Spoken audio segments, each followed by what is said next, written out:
Hello, YouTubers. Welcome to another edition of Level-Headed News. I'm your host, Brenda, and welcome to December, the first day of December. We've made it into another month, a little closer to Christmas. Hope everybody's having a wonderful holiday season. I've got several articles here for you. This particular edition will be about Standing Rock and the Tennessee wildfires and the plane crash that happened in Colombia. Pretty much updates on what's going on with these things. The very first article that I have for you is off of Free Thought Project. It's 100 of injured water protesters sue Sheriff's Department for injuries sustained in a single night. A multi-state coalition of police led by Morton County Sheriff's Department inflicted hours of punishing violence against peaceful Standing Rock water protectors, leaving hundreds injured and traumatized. So a coalition of lawyers has now filed a class action excessive force lawsuit. The Morton County Sheriff's Office not only violates the constitutional rights of peaceful protesters, but their actions highlight a long history of abuse against indigenous peoples, said Water Protector Legal Collective, which is called the WPLC, attorney Brandy Talupi. From the beginning, governments have used their latest technologies to take land and resources from native nations and oppress indigenous peoples. Sheriff Kyle Kirchmeyer's actions make it clear that nothing has changed.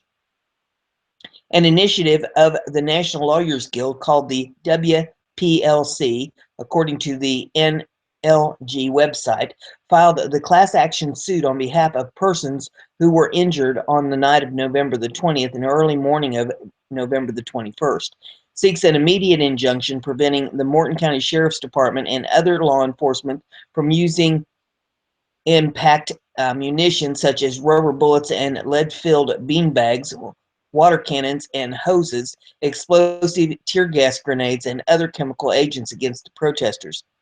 Over concerns about accessibility for first responders on the evening of November the 20th, a group of water protectors set out to clear a roadblock of burned military vehicles from highway in place since October the 27th, and since fortified by police with cement barriers and razor wire.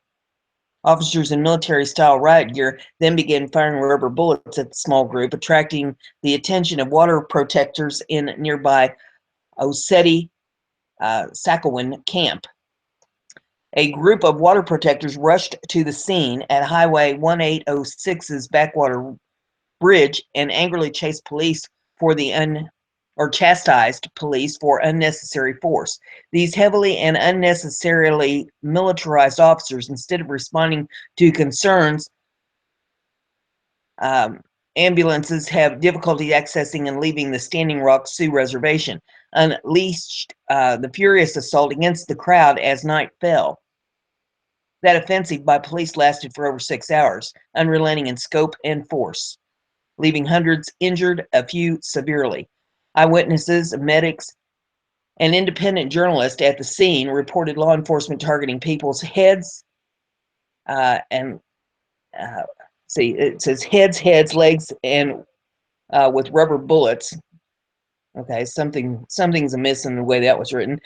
Impact grenades and exploding canisters of tear gas. Sheriff Kirchmeyer continued to defend the all-out assault, even shirking responsibility for horrific injuries suffered by the group, claiming water protectors threw empty water bottles and other items at police, leaving one officer with a minor head wound.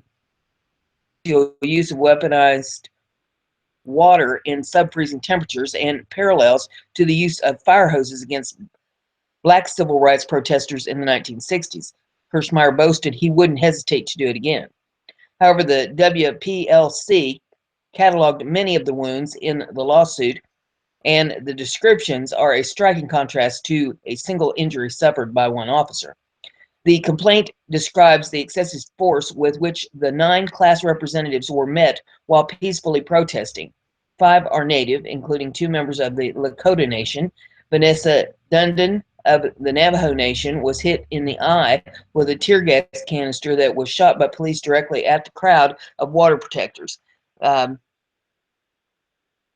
Kalakaua Kunkalani Wool had 2 grenades blow up near her head, knocking her down, burning her face and sending shrapnel into it and causing her to be hospitalized.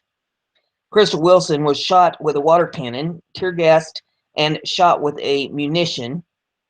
David Demo was filming police when, without warning, they shot him with a water cannon and then in the hand with a munition. He was hospitalized with broken bones and was told he would need reconstructive surgery.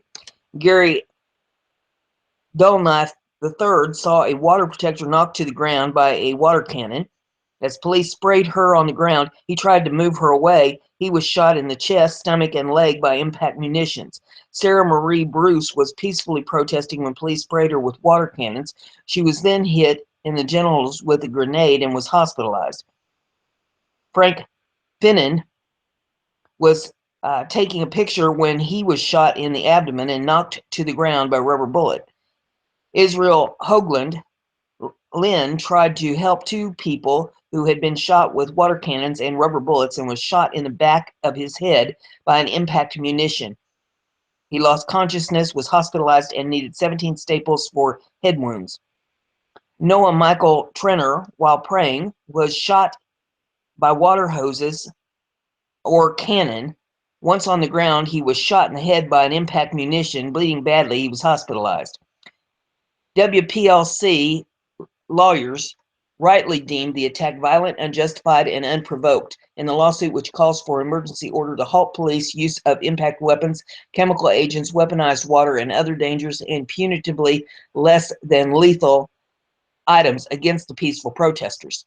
President Obama, the Justice Department, and Washington officials have been silent on the abuse occurring at Standing Rock. And Senator Cory Booker only recently officially demanded the DOJ monitor the situation and launch a civil rights investigation. Attorneys and their clients hope the lawsuit will help end the unjustified attacks on the peaceful peoples whose sole desire is to protect the precious Missouri River and its watersheds from contamination with oil by a profiteering company who cares nothing for human and indigenous rights. Ultimately, the most imperative goal is to halt construction of the Dakota Access Pipeline permanently. The civil rights violations that night were deliberate and punitive, WPLC attorney Rachel Letterman asserted. The Morton County Sheriff's Department's illegal use of force against the water protectors has been escalating. It's only a matter of luck that no one has been killed. This must stop. The next article that I have for you is off of the freethoughtproject.com, and it says, breaking, Sheriff's Department to fine people $1,000 for bringing in food and supplies to Standing Rock. Shortly after issuing the notice it would block all supplies bound for Standing Rock, the Morton County Sheriff's Department backed away somewhat, saying it would take a passive role to try to prevent supplies from reaching the camp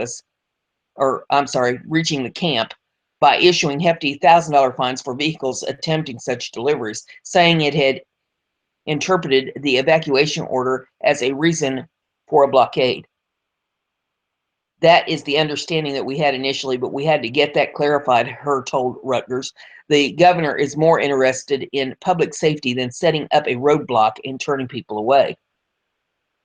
This startling announcement of any attempt at a supply blockage from the Morton County Sheriff's Department comes during a week of shocking news for Standing Rock Sioux water protectors and their allies camped near the Missouri River to block construction of the highly contentious Dakota Access Pipeline. This letter sent by the Army Corps of Engineers to Standing Rock Tribe Chairman Dave Archibald II and Cheyenne River Sioux Tribe Chairman Harold Frazier on Friday sparked furious outrage from around the world and was met with firm resistance from both tribes. Clarifying later no force would be used to effect the eviction, the Army Corps stated that those who remain will be considered unauthorized and may be subject to citation under federal, state, or local laws. Before the shock wore off from that letter on Monday, North Dakota Governor Jack Dalrymple confounded matters further with the issuance of an emergency evacuation order for the same Army Corps managed water protector occupied land as the winter storm advanced on the area. Although neither U.S. government issued order would apply had treaties from the 1800s been honored, the attorneys scrambled to determine if the governor's evacuation supplanted the Army Corps' eviction, as the date for the camps to become officially illegal would be moved forward significantly from December 5th. Archambault denounced Dalrymple's order as an intimidation tactic and determined it invalid. However, the Morton County Sheriff's Department appeared to have opportuned the current evacuation order to escalate its curtailment of the basic human rights of the thousands of water protectors estimated to now occupy camps north of the Cannonball River.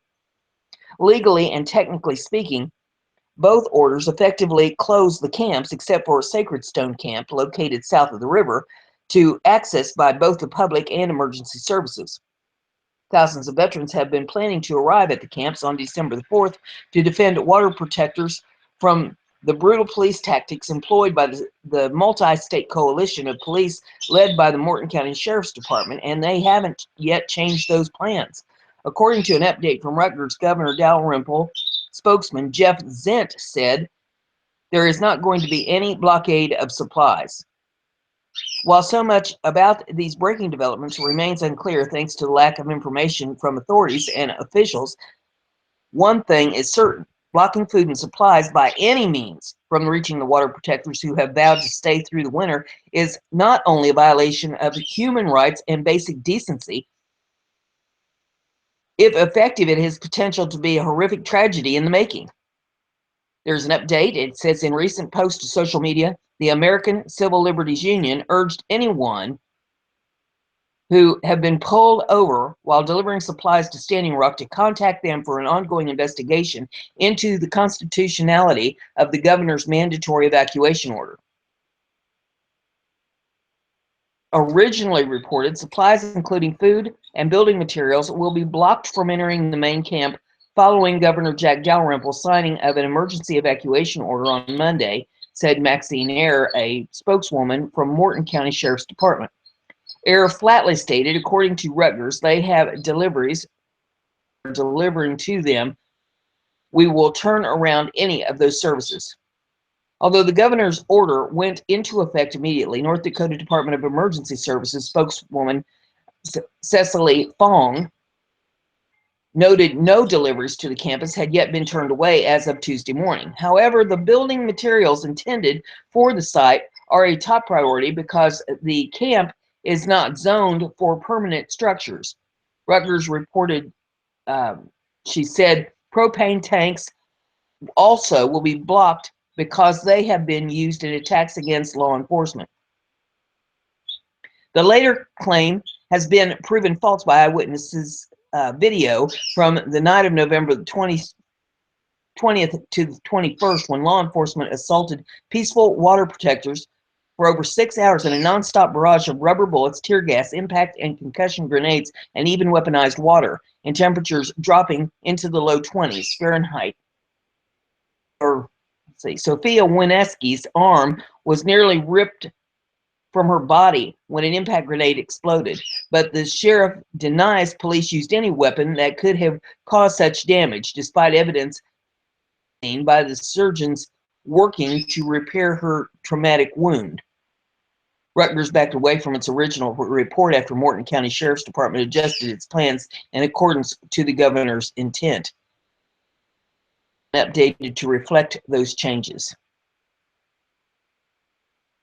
The next article that I have for you is off of knoxnews.com, and it says, East Tennessee man arrested for setting early November wildfires. An East Tennessee man has been arrested after admitting to setting 3 fires that consume more than 300 acres as the state continues to deal with extremely dry conditions. Andrew Scott Lewis of Chattanooga has been charged with setting fire to personal property and one count of vandalism of more than $250,000 following an investigation by uh, County Sheriff's Office, according to the Chattanooga Times Free Press.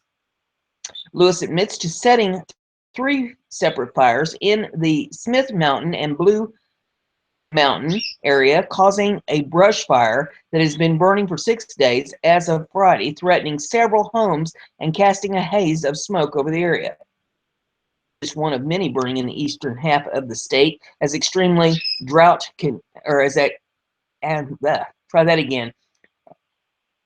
Just one of many burning in the eastern half of the state as extreme drought conditions continue to exist. East Tennessee, for example, a fire atop Roan Mountain was described as contained after burning about 200 acres.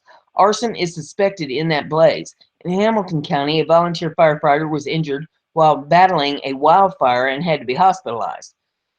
Of people in the Hamilton-Sequatchie County have been forced from their homes as wildfires moved from dense forest to suburban pockets, authorities said. The U.S. Forest Service on Friday implemented a total fire ban for the Cherokee National Forest in East Tennessee because of the dry conditions and little chance of rain it forecast, according to news release. That announcement came as Knox County is under a burning ban and as smoke from wildfires once again plumed through the region, causing air quality alerts to be issued. The county's air quality division said Friday air in the region was unhealthy for sensitive groups. This followed a stretch earlier in the week when the quality was declared unhealthy for everyone.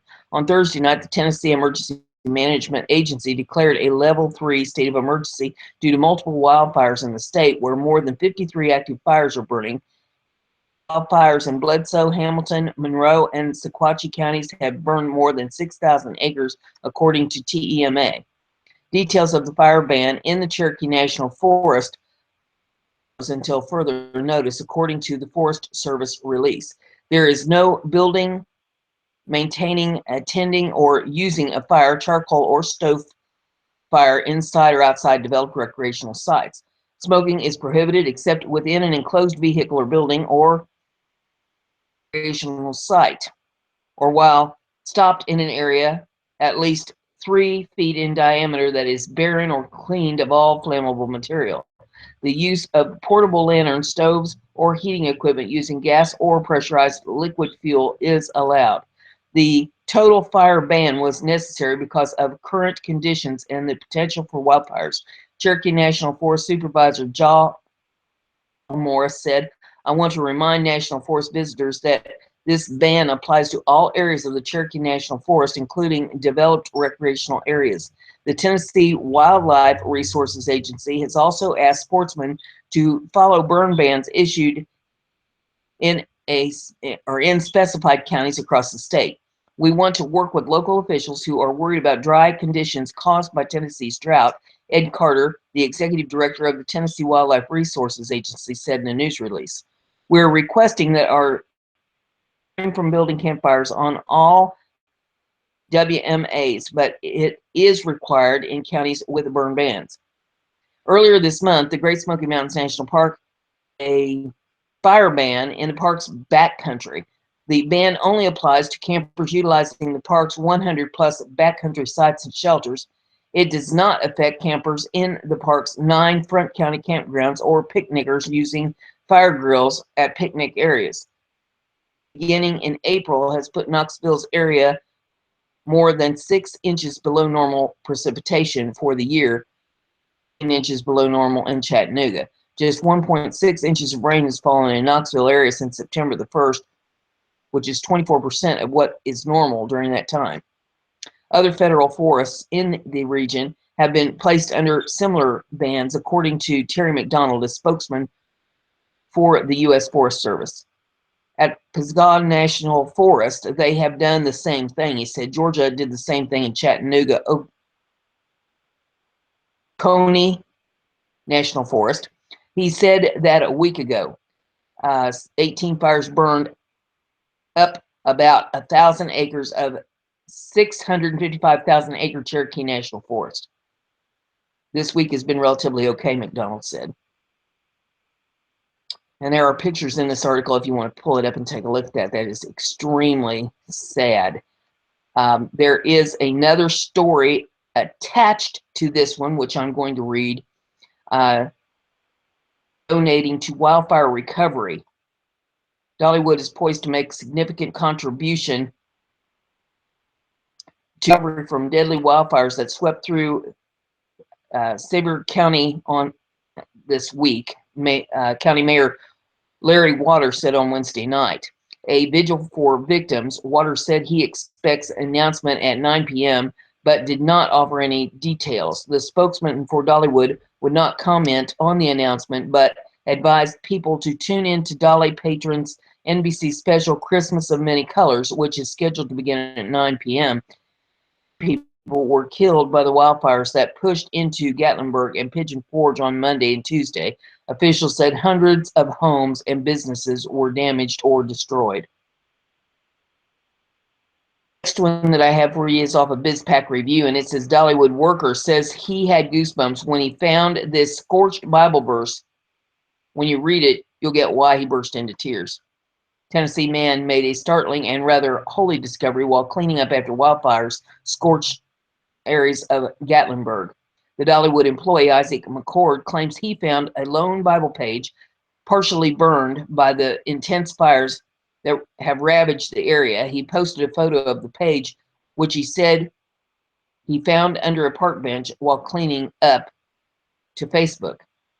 The discovery gave McCord goosebumps, and one of the verses that was still visible was Joel 1:19, which read, I call, for fire has devoured the pastures in the wilderness, and flames have burned up all the trees of the field. McCord plans to frame the page in protective plastic. The 24-year-old human resource training coordinator at Dollywood said he and his co-worker, Misty Carver, were cleaning debris in the park grounds from fires that displaced thousands when he made the find. Down on the ground, I noticed it was a Bible verse, and I was like, holy crap.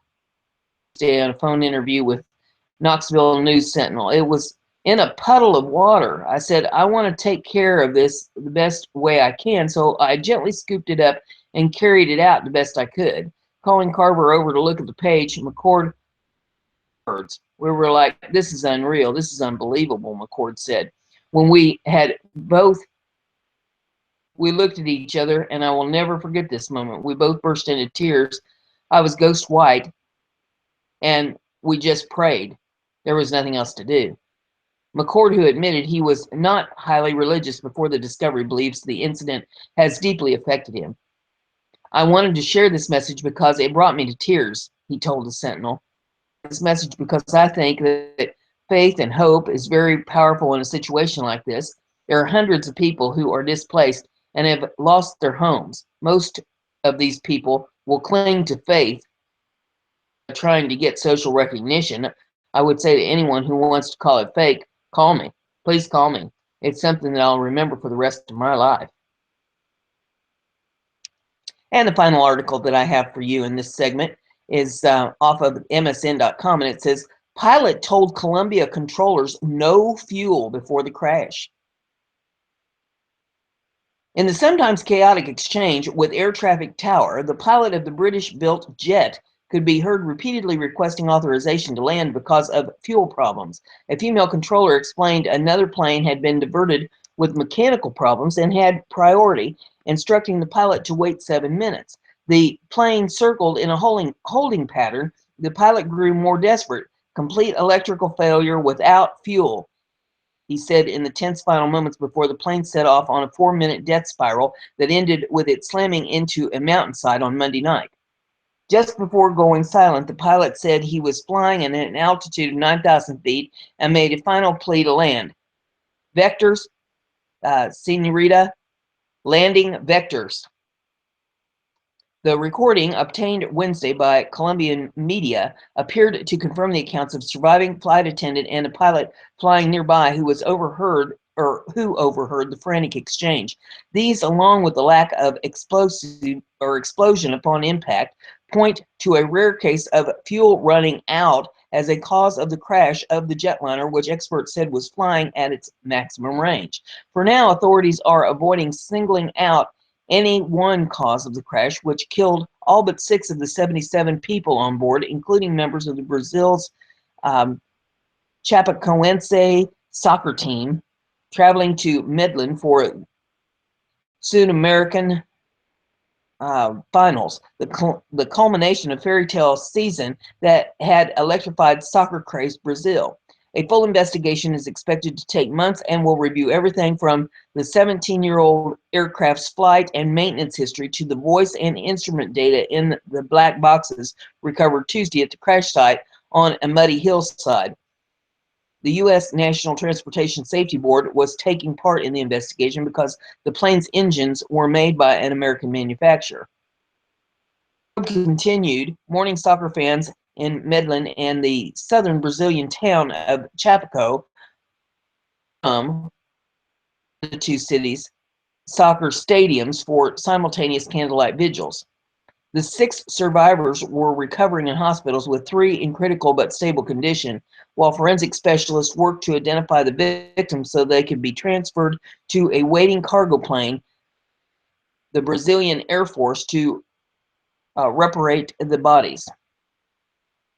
Valsacangra, head of the Colombia's aviation agency, said that while evidence initially pointed to an electrical problem, the possibility caused by lack of fuel has not been ruled out.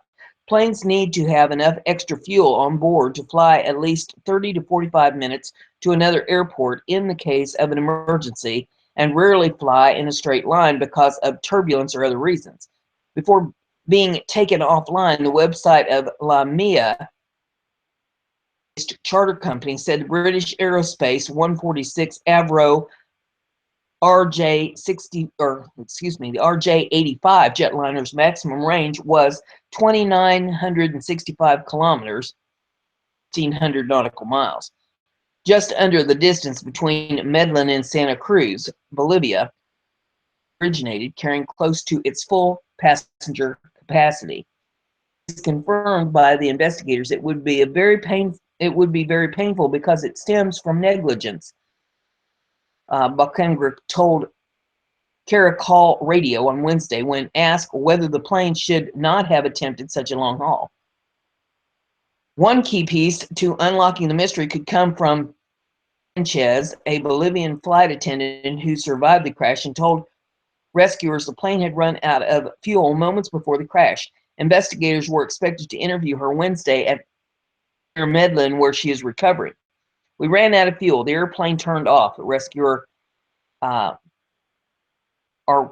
Arquemites told Sanchez, as he pulled. That was the only thing she told me, he told the Associated Press. Investigators also want to speak to Juan Sebastian Apugwe, the co-pilot of the co-pilot of an Advancia commercial flight, who was in contact with the air traffic controllers near Medellin's Jose Maria Cordova Airport at the time the chartered plane went down. In a 4-minute recording circulated on social media, Upegwe described how he heard the flight's pilot request priority to land because he was out of fuel. Desperate, the pilot eventually declared a total electrical failure, Upegwe said, before the plane quickly began to lose speed and altitude. I remember I was pulling really hard for them, saying, "Make it, make it, make it, make it." As in the recording, then it stopped. The controller's voice starts to break up, and she sounds really sad and start to cry. No traces of fuel have been found at the crash site, and the plane did not explode on impact. One of the reasons there were 6 survivors.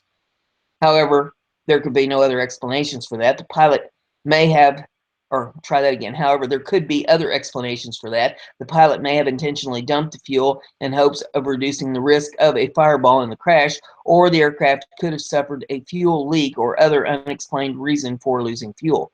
John Cox, a retired airline pilot and CEO of Florida-based Safety Operating Systems, said the aircraft's amount of fuel deserves a careful look. The airplane was being flight planned right to its maximum. Right there it says that even if everything goes well, they're not going to have a large amount of fuel when they arrive, said Cox. I don't understand how they could do the flight nonstop with the fuel requirements that the regulations stipulate. There you have that information. We'll see you on the next video.